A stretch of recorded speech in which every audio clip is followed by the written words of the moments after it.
economía, pero en relación con los eventos de los últimos días, la crisis institucional en El Salvador y las protestas en Colombia por este proyecto de reforma tributaria que obliga, por cierto, al gobierno pues a repensar ahora un plan para recaudar, para ver qué es lo que hace bajo un nuevo ministro de Hacienda. Lo vamos a conversar ya con Fernando Lozada de Oppenheimer & Company, que me acompaña desde Nueva York. Fernando, importante preguntarte si esto es un hecho aislado, solo Colombia, o si estamos hablando de que hay que poner las barbas a remojar en otros países. ¿Cómo estás, Gabriela? Yo creo que la salida del ministro Carrasquilla no fue una sorpresa, luego de lo ocurrido con la propuesta de reforma tributaria, que era mayormente de su mayoría, de su autoría. Creo, sin embargo, que es un error enfocarse en una persona en particular. Este es un tema mucho más sistémico, que va más allá de Colombia. Lo que estamos viendo es descontento social en toda la región, resistencia a medidas de ajuste, y además de esto, la irrupción de candidatos políticos que quieren romper con la ortodoxia económica. Tú me vas a decir, bueno, en Ecuador no ocurrió eso. Sí, es cierto, pero no nos olvidemos que Lasso casi queda fuera en la primera ronda y que el correísmo es la primera fuerza en la Asamblea Nacional. Fíjate lo que está ocurriendo, por ejemplo, en Perú. Y fíjate lo que dicen las encuestas en Chile. Así que creo que hay una cuestión regional sistémica que nos está diciendo que pueden venir más cambios.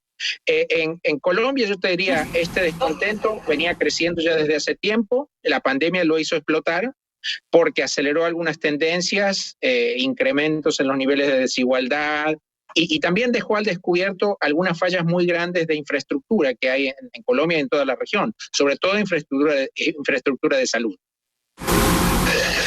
Preguntarte si es posible esperar, nunca es oportuno y nunca es cómodo hablar de aumentos de impuestos, pero ¿se puede esperar el gobierno colombiano para una reforma fiscal o no? La situación fiscal de Colombia ha sido tenue, ha sido frágil ya desde hace bastante tiempo. Y esto se potenció con la pandemia del año pasado. Así que frente a esta situación, algo hay que hacer. Algo hay que hacer con las cuentas fiscales para evitar deterioro macroeconómico adicional y posibles reducciones en las calificaciones de riesgo crediticio. Recuerda que Colombia tiene grado de inversión, pero está al nivel más bajito del grado de inversión. Así que si no hay reforma fiscal, el riesgo de perder el grado de inversión es muy alto, y esto, por supuesto, se traduce en costos de financiamiento más altos para el gobierno y las empresas, menor empleo, menor crecimiento, etc. El presidente Duque ha dicho que sí va a haber una reforma fiscal, pero el contenido seguramente va a tener que ser diferente de la propuesta de Carrasquilla. Y aquí yo creo que todavía no tenemos muy claro qué es lo que viene.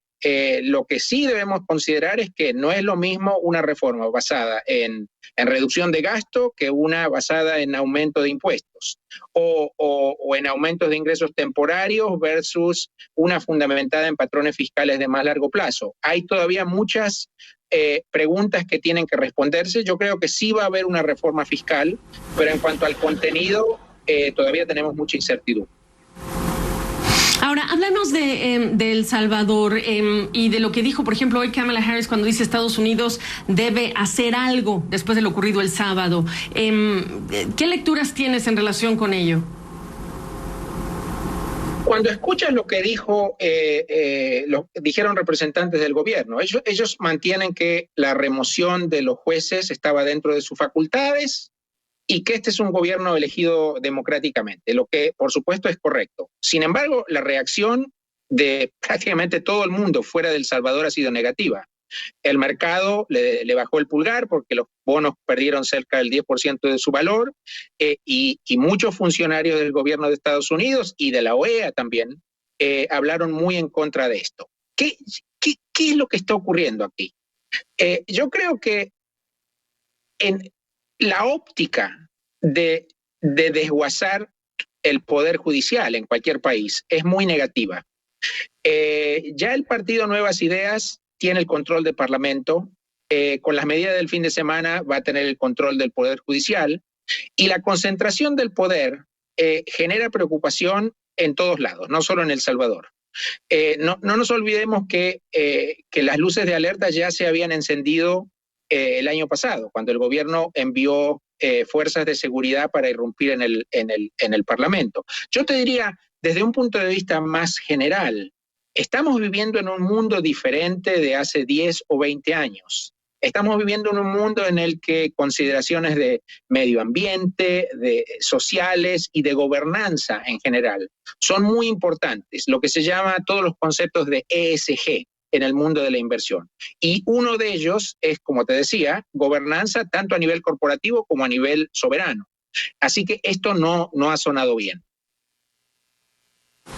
Preguntarte por último entonces, en una economía dolarizada, hablando de un posible acuerdo para sacar recursos con el Fondo Monetario Internacional, se infiere casi que es evidente lo que está en juego, pero ¿qué dirías tú? La situación fiscal, si bien el presidente Bukele tiene una popularidad muy alta, la situación económica y financiera de El Salvador es muy delicada. Las necesidades de financiamiento del sector público son muy altas. El año pasado casi 8% del PIB, van a seguir siendo altas este año y el próximo. Así que El Salvador va a necesitar ayuda financiera externa. El gobierno estaba negociando un acuerdo con el Fondo Monetario Internacional, se hablaba de 1.300 o 1.400 millones de dólares, pero la pregunta ahora es si después de lo ocurriendo el fin de semana, este acuerdo todavía es posible. Aquí no hay que olvidarse que Estados Unidos es el representante más importante en el directorio del FMI. Y si Estados Unidos dice que no va a haber acuerdo. Alternativas que le quedan a Ecuador, a El Salvador, serían negociar algún tipo de préstamo bilateral. Siempre está el espectro o la sombra de China y Rusia que podrían proveer financiamiento multilateral. Yo diría que no es tan fácil para El Salvador porque tiene vínculos históricos muy profundos con Estados Unidos. Cerca de 20% del PIB de Ecuador está representado por remesas que le llegan todos los años y la fuente principal de esas remesas es Estados Unidos. Además, la última cuestión a tener en cuenta es que El Salvador es miembro de CAFTA, es decir, tiene un acuerdo de libre comercio con Estados Unidos y otros países de Centroamérica que está vigente, no es tan fácil romperlo. Pues así están las cosas y era muy importante tener esta perspectiva que te agradezco, Fernando. Saludos hasta Nueva York. Muchas gracias, Gabriela.